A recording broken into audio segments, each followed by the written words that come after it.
வணக்கம். பங்குச்சந்தை திடீர்னு பயங்கரமா சரியும் போது என்ன ஆகும்னு யோசிச்சிருக்கீங்களா? ஒரே நாள்ல ஆயிரக்கணக்கான புள்ளிகள் விழுந்தா அதுக்கு பின்னாடி என்ன காரணம் இருக்கும்? வாங்க, இன்னைக்கு ஒரு மார்க்கெட் கிராஷோட அக்கு வேற ஆணி வேற பிரிச்சு பாத்திரலாம். முதல்ல இந்த நம்பரை பாருங்க. -1000. இது ஒரே நாள்ல அமெரிக்காவோட டவ் ஜோன்ஸ் சந்திச்ச சரிவு. சும்மா இந்த ஒரு நம்பரே போதும் உலக அளவுல இன்வெஸ்டர்ஸ் மத்தியில என்ன மாதிரி ஒரு பீதி பரவி இருக்கும்னு புரிஞ்சுக்க. ஆனா இதுக்கெல்லாம் ஆரம்ப புள்ளி எது? மார்க்கெட் எக்ஸ்பர்ட்ஸ் இத ரிஸ்க் ஆஃப் மோட்னு சொல்றாங்க. சிம்பிளா சொல்லணும்னா, இன்வெஸ்டர்ஸ்லாம் திடீர்னு பயந்து போய் ரிஸ்கான முதலீடுகளை அடிச்சு புடிச்சு வித்துட்டு எங்கப்பா சேஃபான இடம் இருக்குன்னு தேடி ஓடுறது தான் இந்த ரிஸ்க் ஆஃப். இதுதான் நாம இன்னைக்கு பார்க்க போற விஷயத்தோட மையப்புள்ளியே. சரி, இந்த ரிஸ்க் ஆஃப் மோடு திடீர்னு ஏன் வந்துச்சு? மார்க்கெட்டை இந்த அளவுக்கு கவிழ்த்த அந்த ஒரு விஷயம் என்ன? வாங்க, இந்த வீழ்ச்சிக்கு பின்னாடி இருக்கிற மர்மத்தை ஒன்னொன்னா விளக்கி பார்க்கலாம். சரி, இந்த குளோபல் மார்க்கெட் சரிவுக்கு எது தீப்பொறியா இருந்துச்சு? முதல் மற்றும் முக்கியமான காரணம் மத்திய கிழக்குல தீவிரமாகிட்டு வர்ற ஒரு ஜியோபொலிட்டிக்கல் பிரச்சனை தான். ஆமாங்க, அமெரிக்கா, இஸ்ரேல், அப்புறம் ஈரான், இந்த நாடுகளுக்கு இடையில ஏற்பட்டிருக்கிற டென்ஷனும் ராணுவ தாக்குதல்களும் தான் உலக சந்தைகளையே இந்த அளவுக்கு ஆட்டி படைச்சிருக்கு. எங்கேயோ நடக்கிற ஒரு விஷயம் நம்ம பணத்தை எப்படி பாதிக்குதுங்கிறதுக்கு இது ஒரு நேரடி உதாரணம். சரி, இந்த மாதிரி ஒரு பீதி வர்றப்பா இந்த பணமெல்லாம் இங்கதான் போகுது.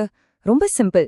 இன்வெஸ்டர்ஸ் பங்குகள், பிட்காயின் மாதிரியான ரிஸ்கான அசெட்ஸ் எல்லாத்தையும் வித்துட்டு தங்கம், அமெரிக்க டாலர் மாதிரி சேஃப் ஹேவன்னு சொல்லப்படுற பாதுகாப்பான இடங்களுக்கு ஊடிருவாங்க.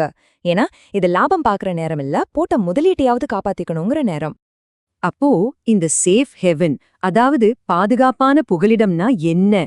ஒரு பெரிய புயல் அடிக்கும்போது நாம எப்படி ஒரு பாதுகாப்பான பில்டிங்குள்ள தஞ்சம் அடைகிறோமோ அதே மாதிரிதான் மார்க்கெட்ல கொந்தளிப்பு வரும்போது இன்வெஸ்டர்ஸ் தங்க மாதிரியான சொத்துக்கள்ல தஞ்சம் புகுவாங்க.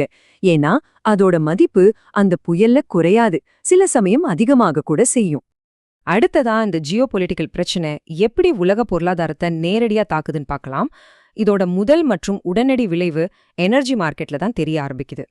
பிரெண்ட் கச்சா எண்ணெய் விலை ஒரு பேரலுக்கு $85 தாண்டி எகிரி இருக்கு.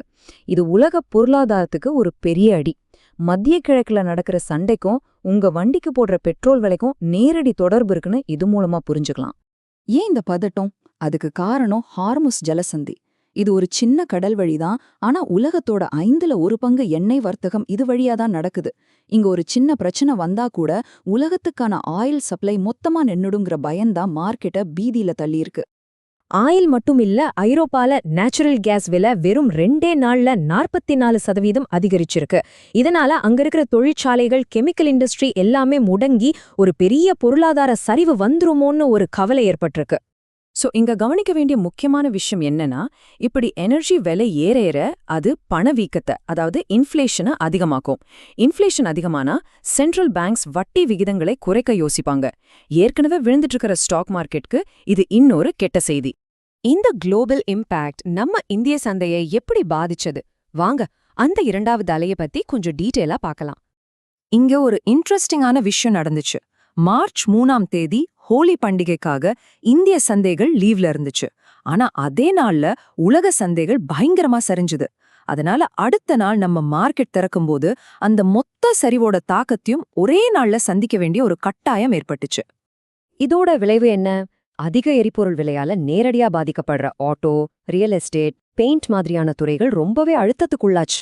ஏன்னா கச்சா எண்ணெய் விலை ஏறினா மூலப்பொருட்கள் விலையும் ஏறும், மக்களோட செலவு செய்யற திறனும் குறையும். ரெண்டும் சேர்ந்து இந்த செக்டார்ஸ பாதிக்குது. சரி, இவ்ளோ நடந்துருச்சு. இப்ப மார்க்கெட்டோட ஒட்டுமொத்த மனநிலை என்ன? இன்வெஸ்டர்ஸ் அடுத்து என்ன எதிர்பார்க்கலாம்? இந்த முழு சம்பவத்தோட முக்கியமான சாராம்சத்தை இப்ப பார்க்கலாம். இந்த முழு நிலைமையையும் இந்த டேபிள் சுருக்கமா சொல்லுது. பாருங்க, மத்திய கிழக்கு மோதலும் எண்ணெய் விலை உயர்வும் மார்க்கெட்டை கீழே தள்ளுறதால அது ஒரு கரடி சந்தை, அதாவது பேரிஷ் சென்டிமெண்ட்டை காட்டுது. அதே நேரம் மக்கள் தங்கத்தை நோக்கி ஓடுறதால கோல்டு மார்க்கெட் மட்டும் புல்லிஷா இருக்கு. இந்திய சந்தையை பொறுத்தவரைய ஒரு எச்சரிக்கையான மனநிலை தான் நிலவுது.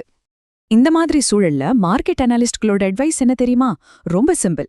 இப்போதைக்கு லாபம் சம்பாதிக்கிறத விட உங்க முதலீட்டை பாதுகாக்கிறது தான் முக்கியம். நிலைமை நார்மலாகும் வரைக்கும் பொறுமையாயிருங்க. கடைசியா இது நம்மள ஒரு முக்கியமான கேள்விக்கு கூட்டிட்டு வருது. இப்படி கணிக்கவே முடியாத நிலையற்ற ஒரு உலகத்துல பெரிய ரிஸ்க் எடுக்கிறத விட சேஃபா விளையாடுறது தான் ஜெயிக்கிறதுக்கான புது வழியா? இத பத்தி நீங்க என்ன நினைக்கிறீங்க? யோசிச்சு பாருங்க.